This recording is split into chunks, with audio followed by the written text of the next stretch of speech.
Good day, one and all, and to one and all a good day. My name is Lewis, also known as Speedy, welcoming you to episode 9 of the Speedy Stuff Podcast. A couple of things I want to get out of the way right off the bat. On the day of uploading, it is December the 1st. It's Christmas! Please do be looking out for a Vlogmas on my main channel. I wasn't going to do one originally, but I decided, fuck it, I'm going to do it. So yeah, what I'm going to do is I'm going to be recording every day of December, as well as the first week of January, and then a new Vlogmas episode will be uploaded every 2 days.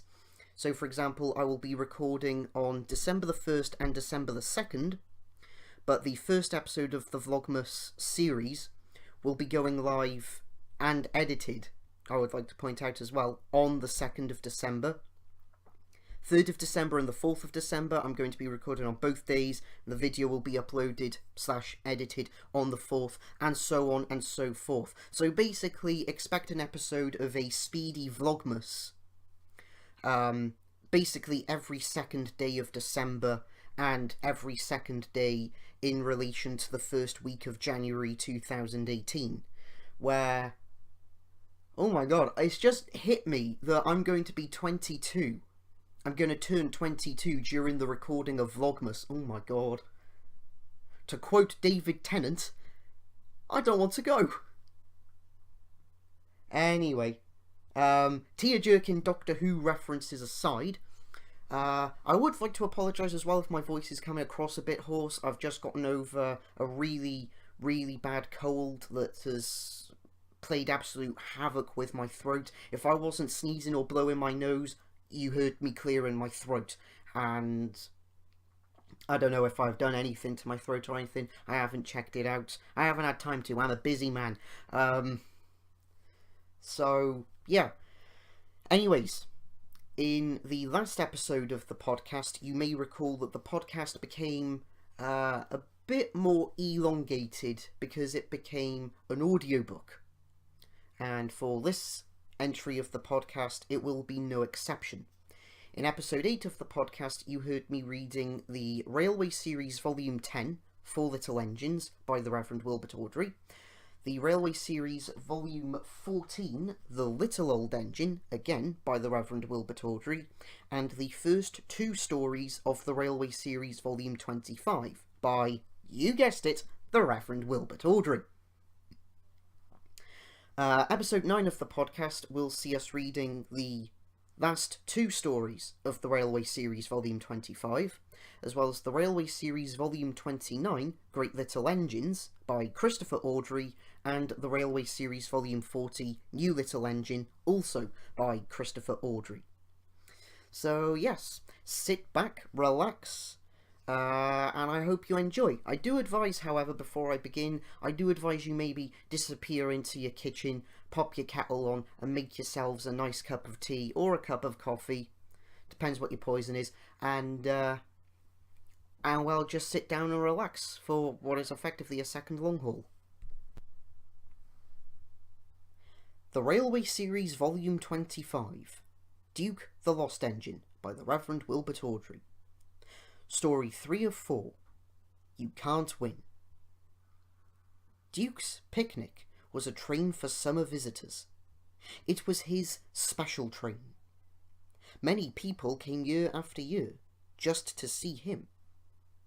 He always pulled it, even if he felt poorly. "I mustn't disappoint my friends," he would say. "That would never suit his grace." The morning run gave him no trouble.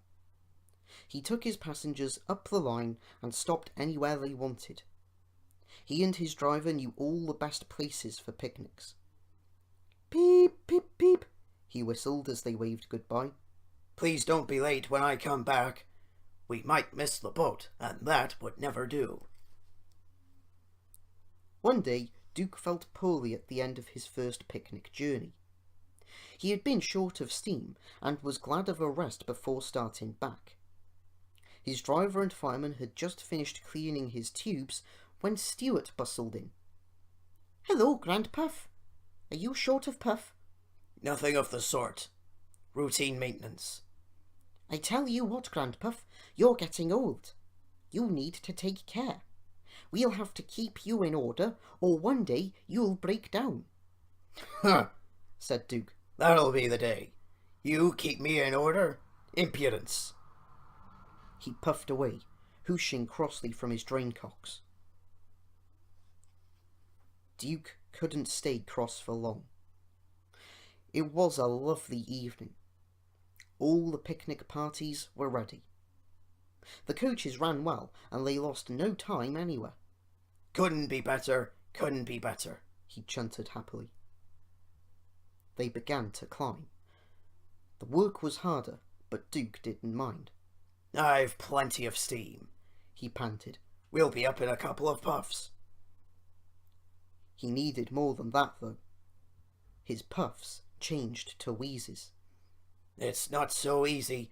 It's not so easy. My old valves would start blowing now, but I'll manage. I'll manage. But the leaks became worse, and soon he was whooshing hoarsely with escaping steam.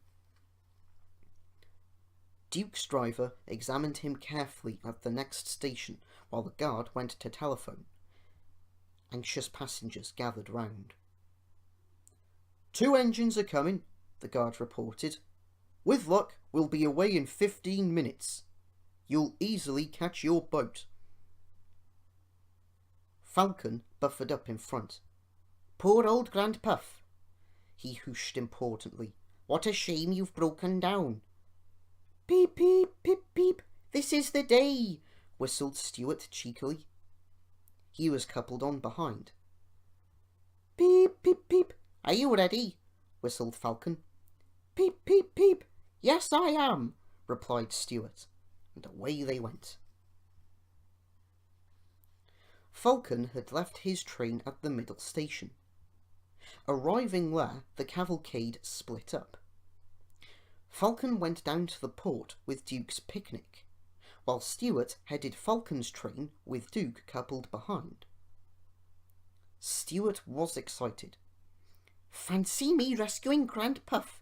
This is the day! This is the day! This is the day! He chortled gleefully. Poor Grandpuff, he thought. He's much too old. We'll have to keep him in order now. Kindly but firmly. That's it. We'll allow him to have runs sometimes, but Falcon and I will do the real work. Grandpuff will be cross, but we can't help that. Poor old engine, he puffed kindly. Duke was by no means crippled. His valves sounded worse than they were. He could have kept his train, but his driver said, No, our passengers will only be worried. Duke agreed. He didn't want to spoil their day. He listened to Stuart chortling and smiled. He and his driver had their own joke ready. At first they used just enough steam to keep moving, but the last half mile was uphill. Now, said his driver. He advanced the regulator and Duke responded with a will. He puffed and roared as though the whole train's weight was on his buffers. People heard the noise from far away. They ran to see what was happening. At the works station, Duke uncoupled and went along the loop to the water tank. A boy on the platform asked, Why were there 2 engines on this train, Daddy? It's most unusual. It is, said his father, but today was different. Stuart broke down, you see, and they had to call Duke out to help him. Duke had a hard job too, by the sounds of it. Well, for crying out loud! Exclaimed Stuart. He vanished into a cloud of steam. Duke wheezed alongside. Poor old engine, he chuckled. It's no good, Stuart. You can't win. The Railway Series Volume 25, Duke the Lost Engine, by the Reverend Wilbert Awdry. Story 4 of 4, Sleeping Beauty. Duke's story soon spread. The engines told Mr. Hugh. Mr. Hugh told the thin controller. The thin controller told the owner told his Grace told the small controller told the thin clergyman, and the thin clergyman told the fat one. That is why, one morning, the two clergymen and the small controller were looking at maps. "Our railway," said the small controller, "is laid on the bed of the old one, but swings round to end at the road south of that village. The old line kept straight on. It went north of the village and then to the mountains. The map shows the works at the old station. If Duke is anywhere, he's there." "Are you writing another book, sir?" "Yes," said the thin clergyman, "but not about you." He smiled at their downcast faces. "Cheer up," he went on. "It's about a nice old engine who is lost. But if you're good, the artist might put you in the pictures." "Oh, sir! Thank you, sir!" So the clergyman told them about Duke, and Falcon, and Stuart. "So you see," he continued, "poor Duke was left alone." Three small engines sighed sympathetically. "And we want to find him, and mend him, and make him happy again. Your controller wants to help, but he can't if you're naughty."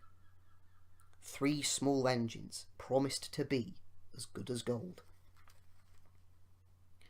The three men spent days and days at the old station.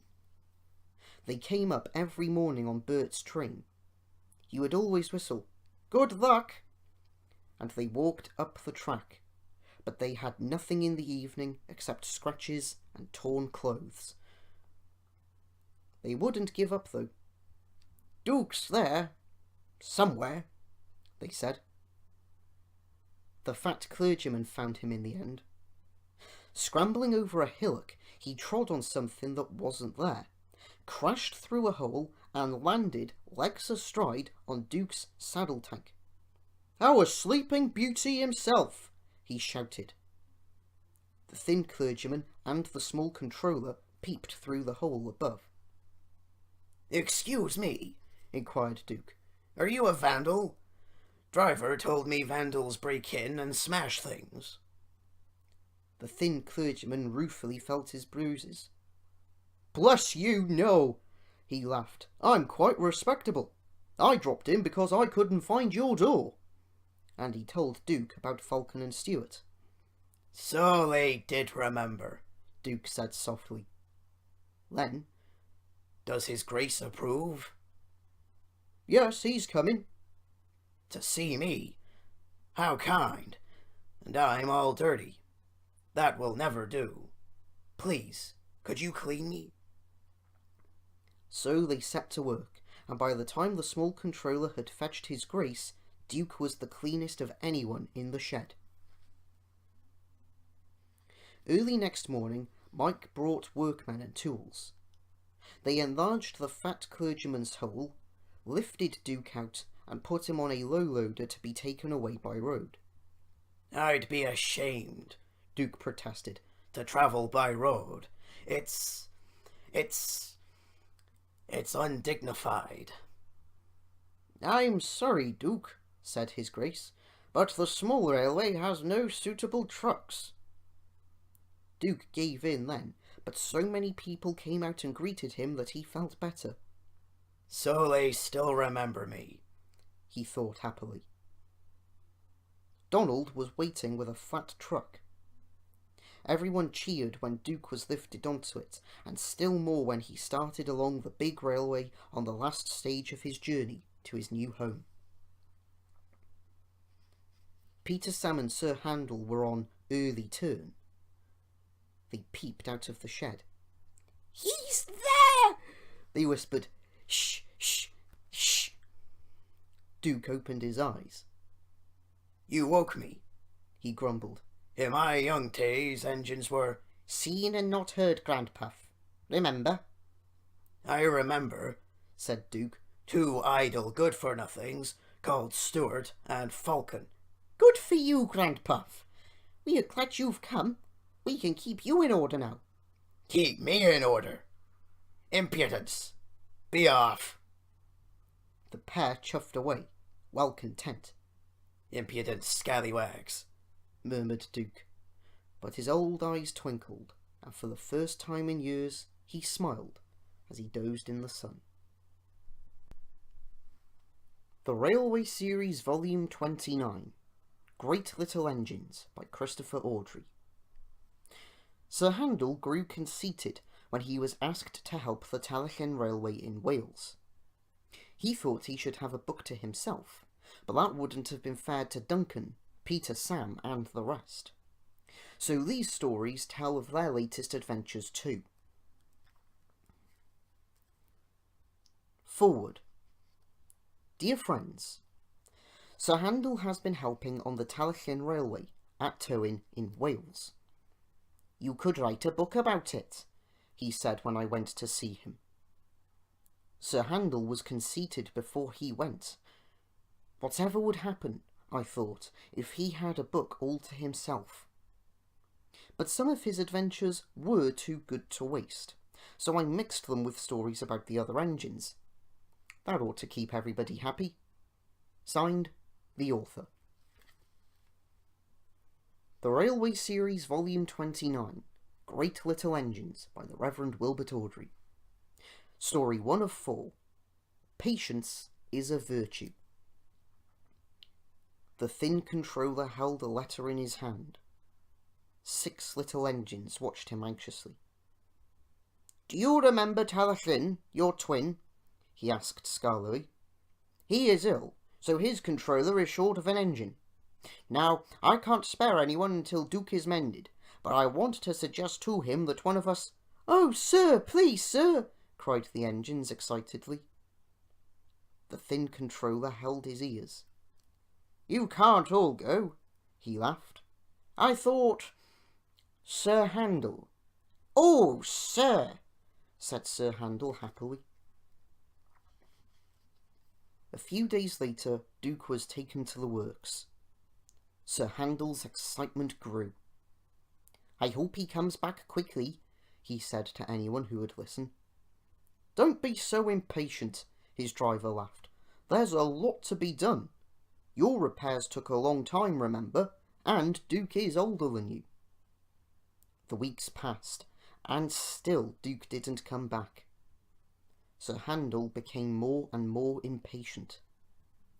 One day he was waiting at the bottom station when Gordon arrived.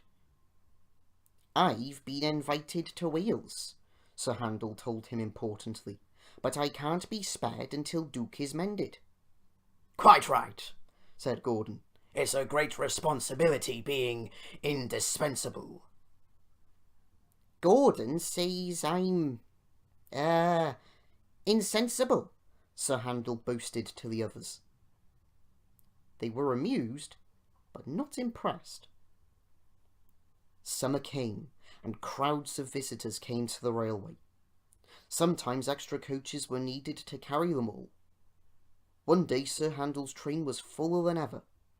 When he reached the top station, he was exhausted. An enormous crowd of people was waiting on the platform for the last train home. They must have come on the earlier trains and stayed to picnic by the lake, said the fireman. Never mind, we'll manage. It's all downhill now. But at the station near the waterfall, the platform was full too. We'll need a shoehorn to get them all in, exclaimed the guard, scratching his head. Still, we'll have to do it somehow. I'll take some with me in Beatrice. The passengers had enjoyed their day in the hills and didn't mind standing. They knew it would only be for a short while. The guard always checked tickets at the station by the waterfall. Today it was a long job, and before he had even half finished, Sir Handel was growing impatient. An insensible engine like me shouldn't keep Henry waiting, he fumed. Can't be helped, said his driver. Henry will just have to wait. He's kept us at it before now. At last, the guard was ready. He blew his whistle, waved his green flag, and turned towards Beatrice. "At last we are off! Do come along! At last we are off! Do come along!" Sir Handel snorted impatiently. Quickly, the train began to move. The guard tried to get into Beatrice, but her doorway was blocked by passengers.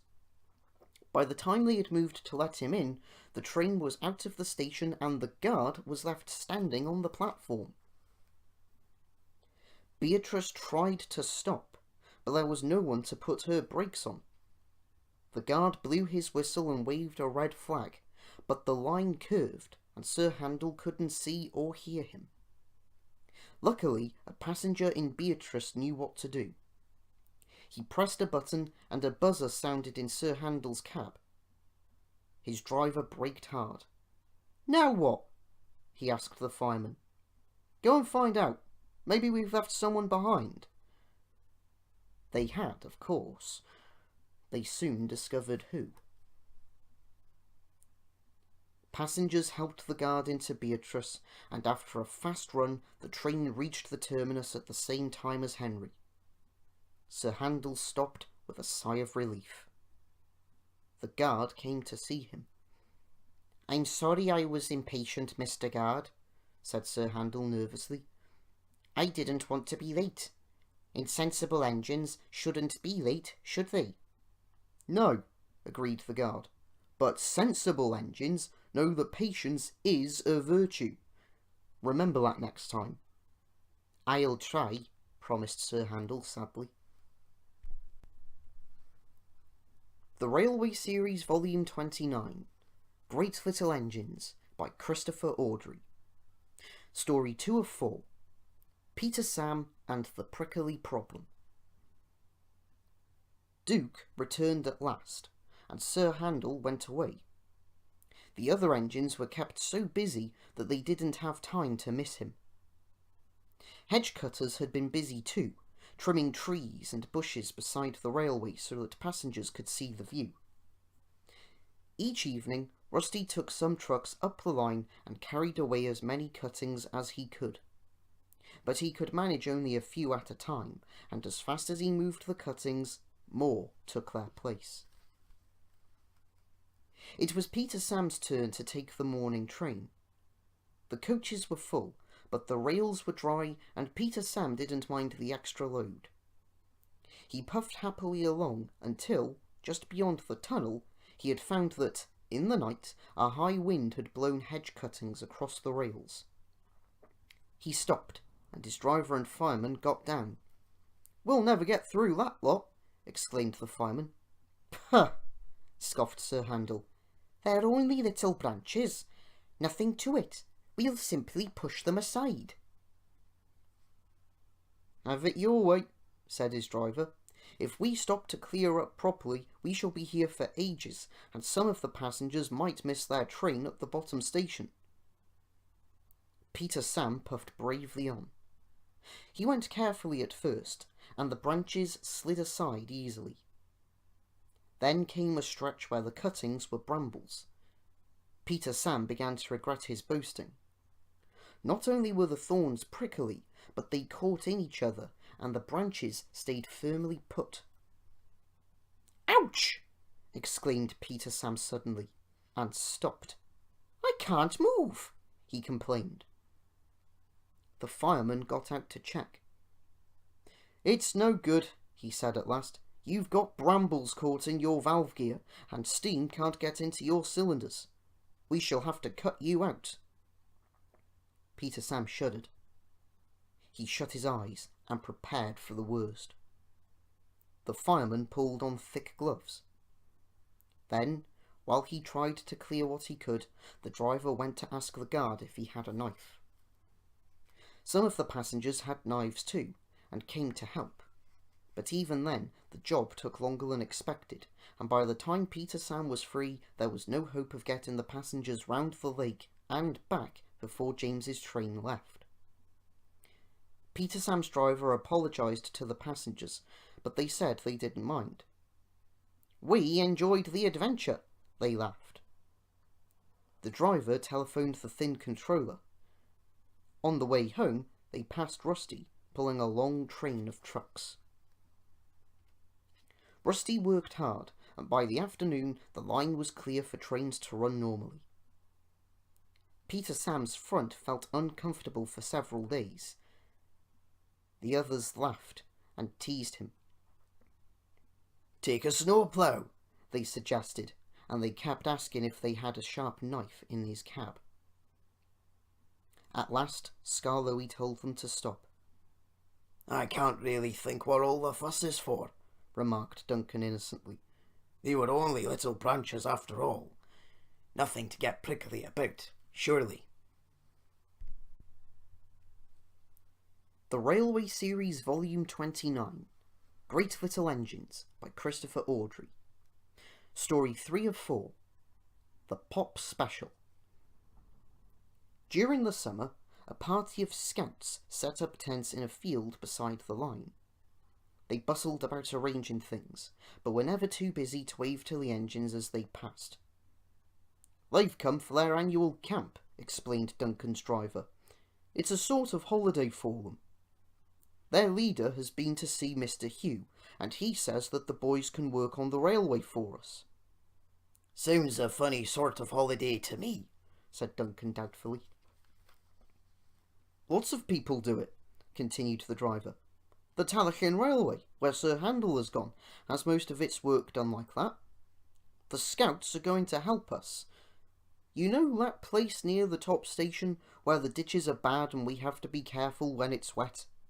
Well, the scouts are going to put that right for us." The engines were pleased, because they didn't like having to slow down there in wet or frosty weather. It was anything but frosty at present. Every day the sun shone, and it became hotter and hotter too. Too hot even for the holiday makers to lie on the beach. Every train was full. The scouts were hot too. They rested thankfully as the trains passed, but their cheerful waves became wearier as the week wore on. On the final day of their camp, Duncan toiled uphill with the last train. He was looking forward to a rest under the trees at the top station. As Duncan neared the place where the scouts were working, he whistled to warn them he was coming. Then he saw a figure crossing the line in front of the train. Duncan's driver put a hand on his brake. "Steady on, Duncan," he warned. "It looks as if the scouts' leader wants us to stop for something." Duncan drew gently to a halt, and their leader climbed onto the step of the cab. "Is anything wrong?" the driver asked anxiously. "Not yet," replied the leader, "but I'm afraid there might be unless the boys have a drink. Can you drop off some pop or something when you next pass, please?" "No problem," replied the driver. "I'll see the refreshment lady when we reach the top station." But when they got there, the driver came back from the refreshment room with a long face. "Not a bottle to hand," he moaned to Duncan. "Everyone's as thirsty as those boys. So now what?" Duncan didn't know. He thought so hard that he began to feel thirsty himself. Then, suddenly, an idea came to him. "Isn't there a shop near the station by the lake?" he asked. "Perhaps the lady there—" "Of course," interrupted the fireman excitedly. "We'll leave the coaches here while Duncan takes something to the boys. We can just get back here before the train is due to leave, but we must hurry." While the station master telephoned to warn the shop lady, Duncan set off. The shop lady met them at the station. "I haven't much myself," she said, "but the lads are welcome to what there is." A little later, the scouts heard a whistle, and Duncan puffed into sight. He stopped beside them, and his driver handed down the drinks. The scouts cheered him. "Not me," he told them. "It was Duncan's idea." So they cheered again, and thanked Duncan instead. "It's nothing," he said modestly. "You're helping us. It's only fair we should help you too." The Railway Series Volume 29, Great Little Engines by Christopher Awdry. Story 4 of 4.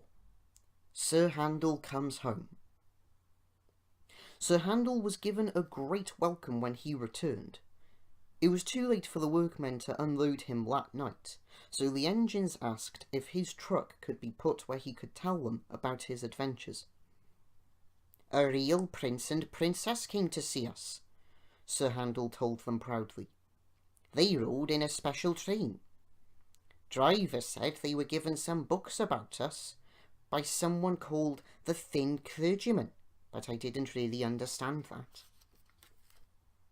"I do," said Duke. "He and the fat clergyman were the ones who found me, and they put me in a book too." Peter Sam was impressed. "Did you pull the prince's train?" he asked Sir Handel. "No," replied Sir Handel. "I was a spare engine. It poured with rain, and I got soaked. I pulled a special wedding train, though. We had to bring the coaches back very early in the morning. I've never been out at that time of day before."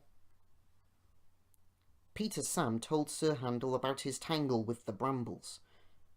Sir Handel laughed. "I know what you mean," he said.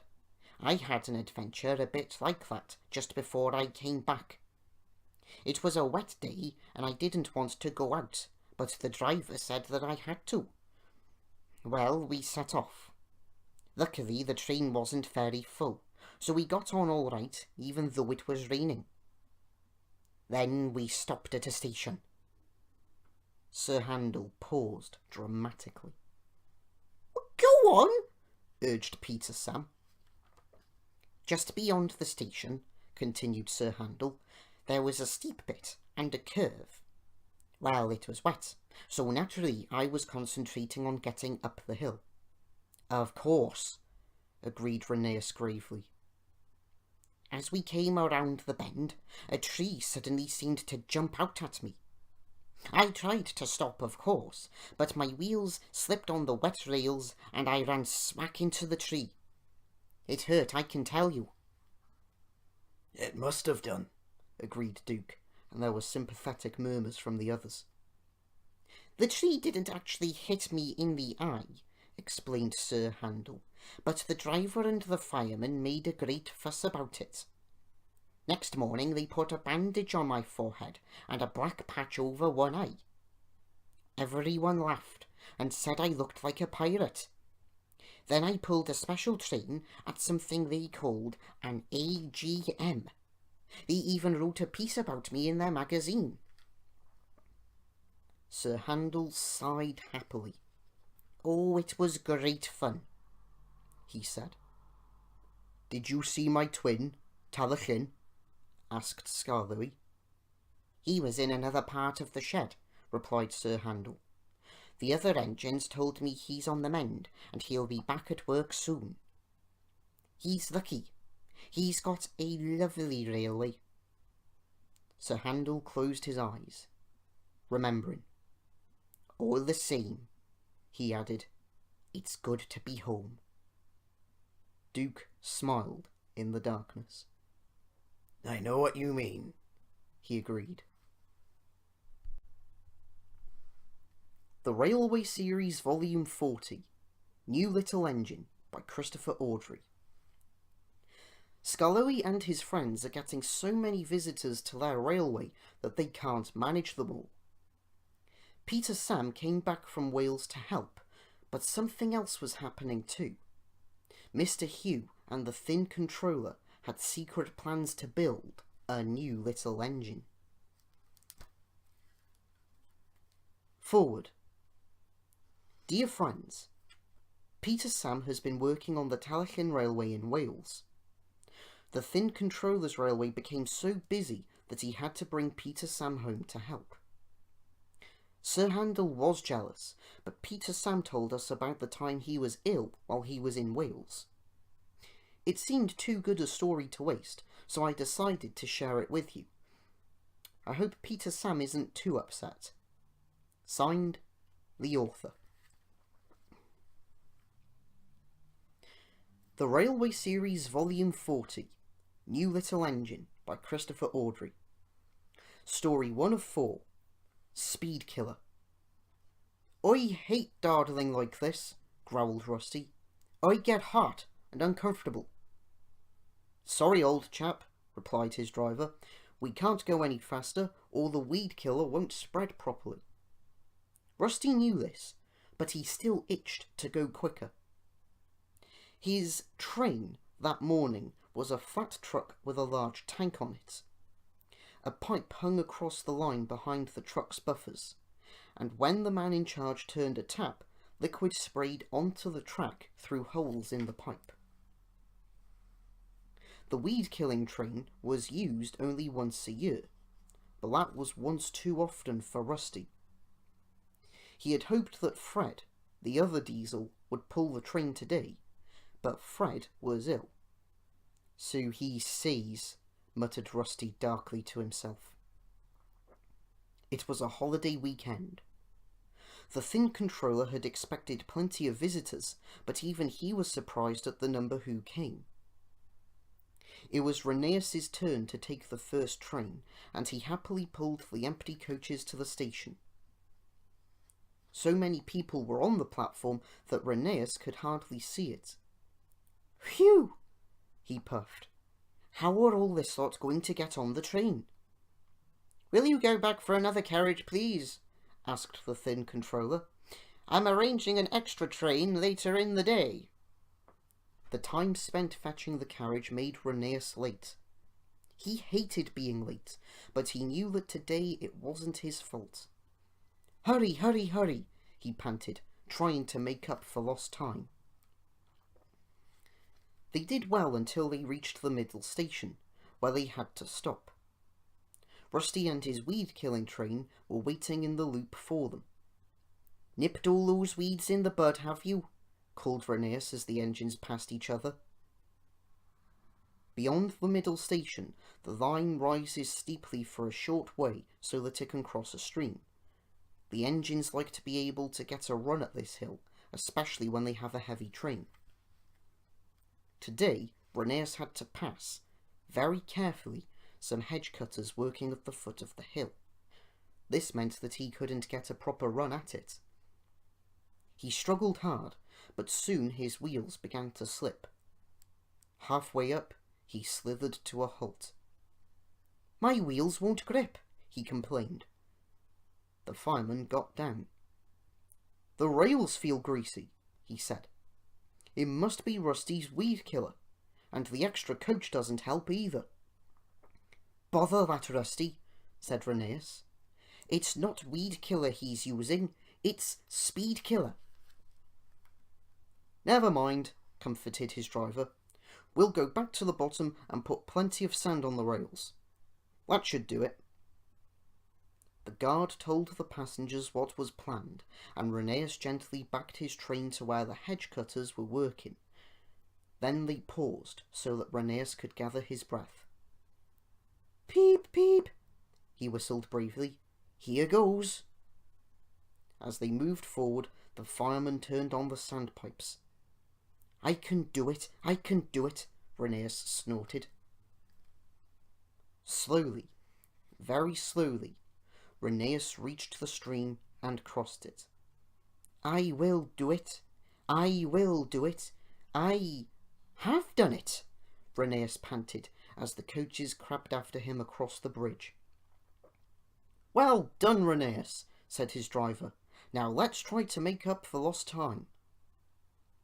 They did their best, but the passengers had only a little while to admire the lake at the top station. They didn't mind. They said that they had enjoyed the brave way in which Rheneas had got them up the hill. The Railway Series Volume 40, New Little Engine by Christopher Audrey. Story 2 of 4, Sir Handel's Plan. Who does that Peter Sam think he is? Grumbled Sir Handel. He goes gallivanting off to Wales, and when our new engine isn't ready, he's brought back. We can manage without him. We are short-engined until the new one is ready, said Skarloey. It's sensible to have him back." "Ha!" snorted Sir Handel rudely. "If he's too puffed up in his smoke box, I know what I shall do." When the Thin Controller told Peter Sam to rest after his journey, Sir Handel wasn't pleased. "What's the good of coming home just to laze about all day?" Sir Handel grunted. He bumped his coaches crossly. Near the shed, he thought he saw Peter Sam grinning at him. "Right," he muttered, "that's it." His wheels hit a rough rail joint. There was a crack and a clatter, and his driver stopped him quickly. "That's your day done," he said. "Your fire bars have collapsed, and your fire has fallen out." Sir Handel chuckled to himself. His plan was working well. Rusty was the only engine available quickly. He took Sir Handel's train, and the Thin Controller came to see Peter Sam. "Sorry to spoil your rest," he said, "but I'm afraid you'll have to take Sir Handel's next train." Some of Sir Handel's fire was rescued and put into Peter Sam's firebox. As soon as Peter Sam could move, he pushed Sir Handel into the shed. Sir Handel didn't help at all. He just smirked to himself in the darkness. "That'll teach 'em," he thought. Days passed, and no one came to mend Sir Handel. Visitors thronged to see Peter Sam now that he was back, and everyone else was very busy. "Oh dear," thought Sir Handel sadly. "I didn't bargain for this." He grew cold, and his paint became dull. The cleaners were much too busy making sure the working engines looked smart to worry about Sir Handel. He heard the men working on the new engine, but they didn't come to see him. They had no time either. One day the sound of cheering came from the workshop. "They must have finished the new engine," Sir Handel muttered miserably. "I wish I could see him." Just then the door at the back of the shed opened, and Sir Handel heard footsteps. It was the Thin Controller. "Hello," he said. "Why are you looking so fed up?" "I'm sorry, sir," said Sir Handel. "Whatever for?" asked the Thin Controller. "I broke my fire bars on purpose, sir. I wanted to pay Peter Sam back." The Thin Controller paused. "I see," he said. He quickly rethought what he was going to say. "Well, Sir Handel," he said sternly, "thank you for owning up. If you'll promise to behave yourself, you shall be mended." "Oh, yes, sir. I will, sir." "Very well," said the Thin Controller gravely. Later that day, Sir Handel was given a new set of fire bars. No one ever told him that the special sort which he always used had only been delivered that morning. The Railway Series Volume 40, New Little Engine by Christopher Awdry. Story 3 of 4, Dirty Water. "They clean engines very well on the Tallahin Railway," remarked Peter Sam to Cathy and Lizzie. Lizzie was polishing his whistle, and Cathy was cleaning the round windows in front of his cab. Cathy jumped down. "If that means you think we don't do it so well here," she said indignantly, "I'm going home this minute." Peter Sam smiled. The girl's parents worked on the Tallahin Railway, and now they were on holiday on the island of Sodor and had come to see him.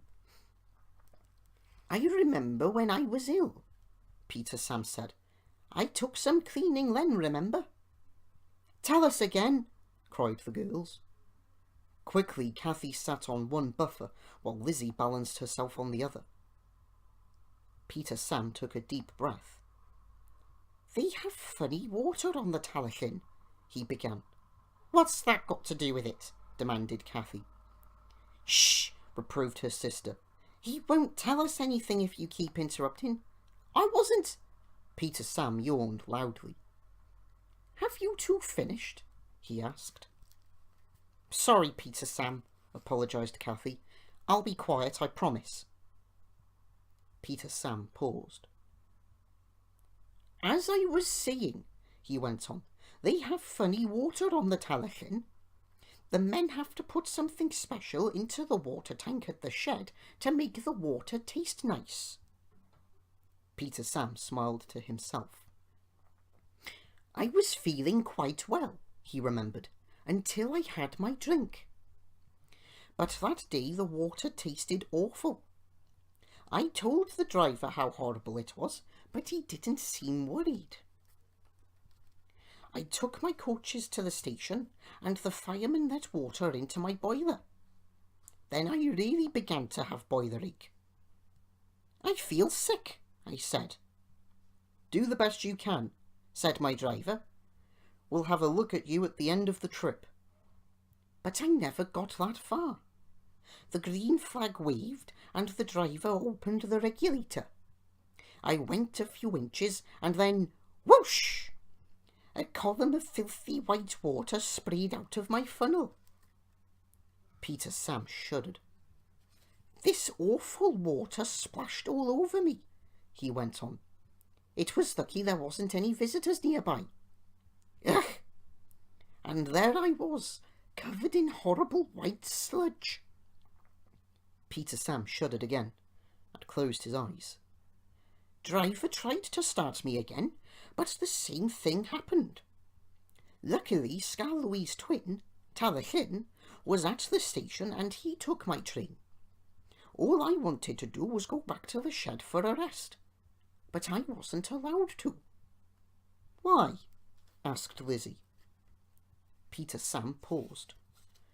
"They said that the visitors had come to see me and would be disappointed if I wasn't there. So I was put on the spare line and everyone was told I was ill."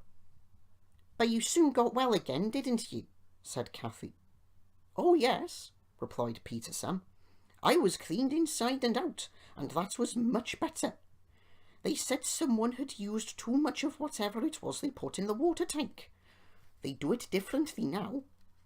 "That's right," put in Lizzie. "Dad told me. You have to take a pill." "Not a pill," objected her sister. "It's some white stuff that the fireman puts into our tank when we have a drink," said Peter Sam. "Much better. It took ages to clean off that muck that came out of my funnel. And that," he added sternly, "is all I meant when I say they clean engines well on the Talachin." "Yes, Peter Sam," giggled the girls. "Of course it is." The Railway Series Volume 40, New Little Engine, by Christopher Audrey. Story 4 of 4. I Name This Engine. The men had been working on the new engine for a long time. "What's his name?" the other engines kept asking. "We don't know. It's a secret," was always the reply. "Everyone just calls him Number 7. At last, Peter Sam could contain himself no longer. He asked the thin controller. The thin controller smiled. "Wouldn't you like to know?" he teased. "I do." "What is it?" came a chorus of voices. "But I'm not telling you. You'll have to wait until the naming party." Ivo Hugh, the railway's chief engineer, was going to do the naming, but even he didn't know the engine's name. "But Mr. Hugh, you must know," protested Scarlowy. "I'm afraid not," laughed Mr. Hugh. "The name won't be painted until the last minute." "It must be a place or a person," said Sir Handel. "To match us," he added. "I think it's a place," decided Rheneas. "But why is it a secret?" The engines didn't know, but Rheneas's ideas was, they thought, the best answer. On the great day, a special train was to pick up the thin controller, his guests, and Mr. Hugh, and bring them to the bottom station for the ceremony. Scarlowy, as the oldest, was to pull it. The day was sunny, Kathy and Lizzie came early to the shed. First, they cleaned Skarloey and then polished Peter Sam. Skarloey whistled cheerfully as he went up the line, and by then all the other engines looked just as smart as he did. Skarloey passed the big house where the Thin Controller lived and went as far as the middle station. There he ran round the train and pulled it back downhill. He stopped at the big house, and when the Thin Controller and his guests were on the train, he stopped again near the cottage where Mr. Hugh lived. Skarloey had just restarted when, with a squealing noise, something dashed past his front wheels. He stopped quickly. "What on earth?" demanded the fireman, jumping from the cab.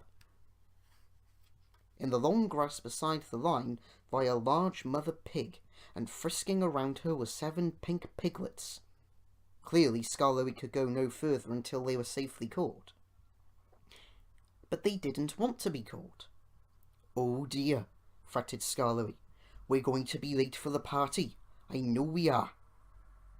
The Thin Controller, Mr. Hugh, and even some of the guests joined in the pig chase, until, at last, all the animals had been captured and put carefully back into the field. At the bottom station, a large crowd had gathered. All the engines except Skarloey were there, and number 7, with his name covered, simmered quietly. The minutes ticked slowly by. The manager looked at his watch. "Something must be wrong," Bernice whispered to Duke. "Skarloey should be here by now." "Perhaps the Thin Controller wasn't ready," suggested Duncan, but was firmly hushed by the others.